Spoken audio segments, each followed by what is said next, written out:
Hello, reporting from Ukraine. Okay, you had us nervous there for a minute. Should we be Yeah, nervous about you being there? no. No? You Okay. at this point, you shouldn't be nervous about me being in Ukraine. Things are incredibly calm and Yeah. quiet and chillax here. Yeah, Okay. that's what every reporter from Ukraine says. Okay. That Well, everything is like really quiet. I know that you, counterterrorism expert that you are, Russia expert, you were shocked that Putin lied about pulling his troops back. I'm sure. Well, we don't know if Putin has pulled anything back. In fact, the repositioning that's taking place from Crimea in the south, the two motorized infantry brigades are actually repositioning to their home bases closer to the assault positions Yeah. in Ukraine. So Yeah. they actually are possibly being repositioned to a better advantage for the kind of operation they want to do.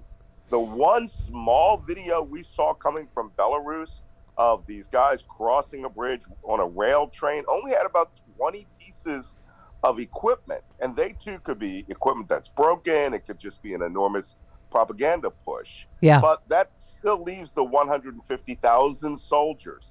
70% of the Russian army is surrounding Ukraine right now. Yeah. Well, you tweeted yesterday, you said, warning, an unambiguous indicator of war. This Russian helicopter assault force has assembled in Crimea.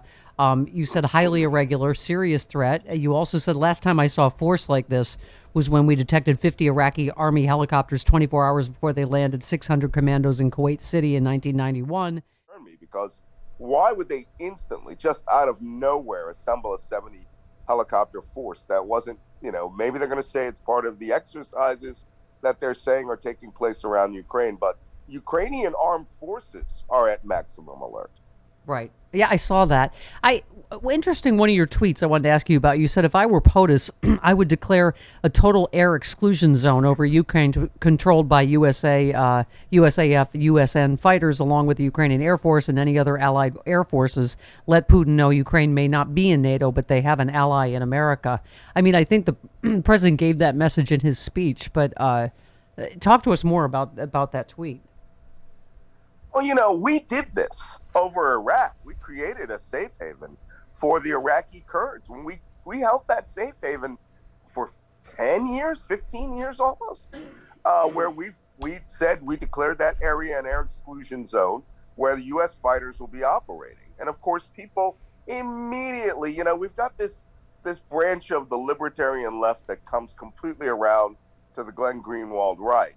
And, they were saying, oh, you just want a war with Russia. Here's a way not to have a war. Russia's complete advantage here is that they can completely dominate the airspace of this country, if given. They can shoot down. I mean, the Ukrainian Air Force has about 80 fighter jets. The first few days will be nothing but nonstop fighter battles. And they have no intermediate air defenses, really, to speak of. So if we want to solve this problem, where, NATO, Ukraine's not in NATO, but that doesn't mean the United States couldn't act on its own and say, hey, we are declaring this to make sure that this neutrality holds. We declare an air exclusion zone. The Ukrainians won't fly. The Russians won't fly. We will fly and guarantee their airspace. Now the Russians have to consider invading without air support, without fighter cover. There are over 500 Russian fighters within range of all of Ukraine, to give you an idea of how unbalanced it is. So, Malcolm, we were saying, I mean, it seems like one of, Putin's calculations is, he's been able to, since Trump, have an entire party and network here that is on his side and actively does his talking points and Russian talking points. Yeah. How does that play? I mean, it's just, well, first of all, it's just so deeply un-American to me, that they're just rooting openly for Putin and for Russia and whatever hurts Biden. How does that play into what you think is going to happen here? Well, I mean, it's already playing into it. We have a political party here that is on the side of an enemy of the United States, on a major adversary of the United States. And, they want a disaster. I mean, some of these people talk like that Biden administration is utterly incompetent. They're going to stumble us into war. Donald Trump didn't get us into any wars. during that time. Yeah, you're right. He didn't. You know what he did do? He gave away Afghanistan secretly. Yeah. Just handed it to the Taliban in a secret deal. Sometimes showing strength and resolve, which is what the president is doing in NATO, is the way to be a leader. Let me tell you, Biden has won on this issue. Anybody who says that Biden hasn't and they don't know, he has won.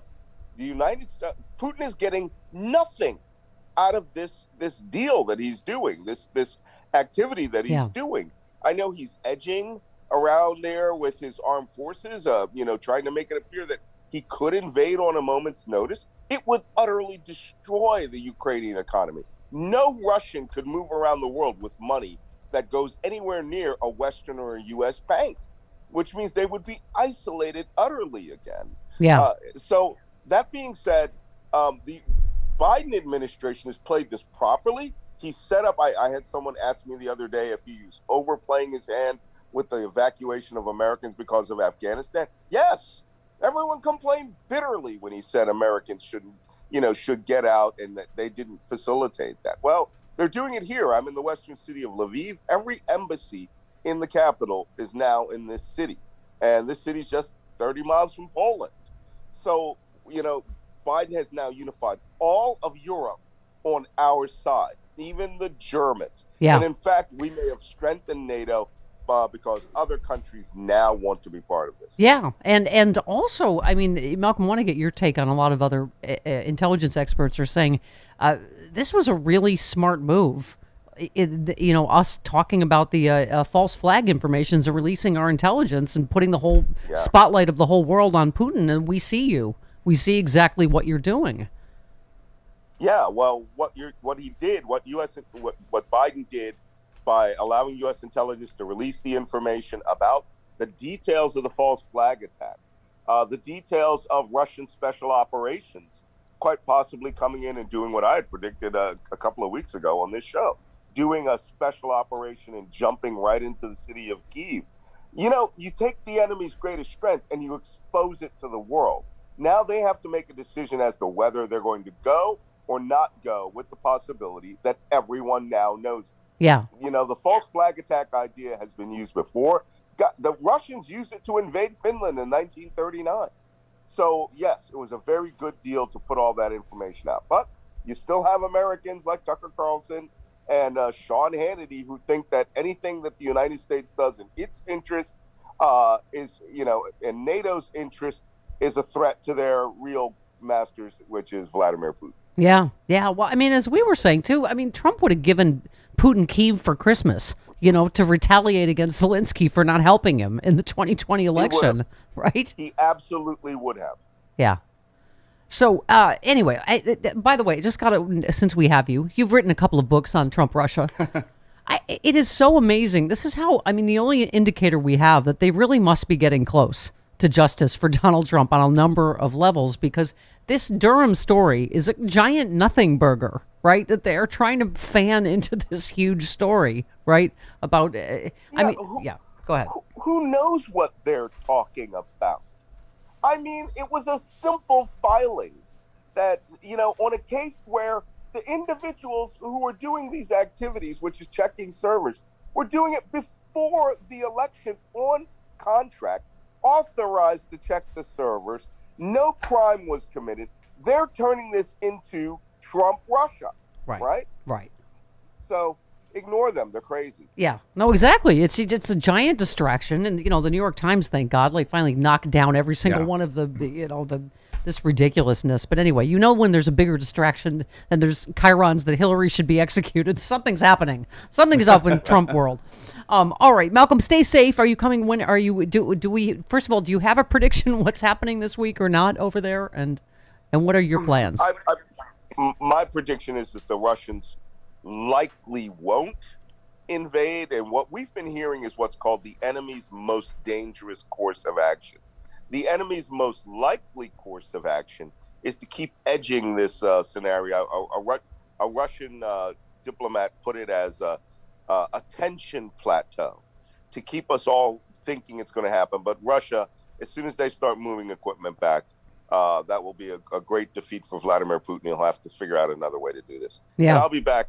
I'll be out of here this weekend. Okay. All right. Stay safe, my friend, and thank you once again. All right. All right. Bye. There he goes. Oh, it's not really a secret mission. We just said where he is, but it's an important mission. In Ukraine. Yes. It's important Stephanie Miller Show business. I mean, it's in Ukraine. I don't know how he had the budget to send him there.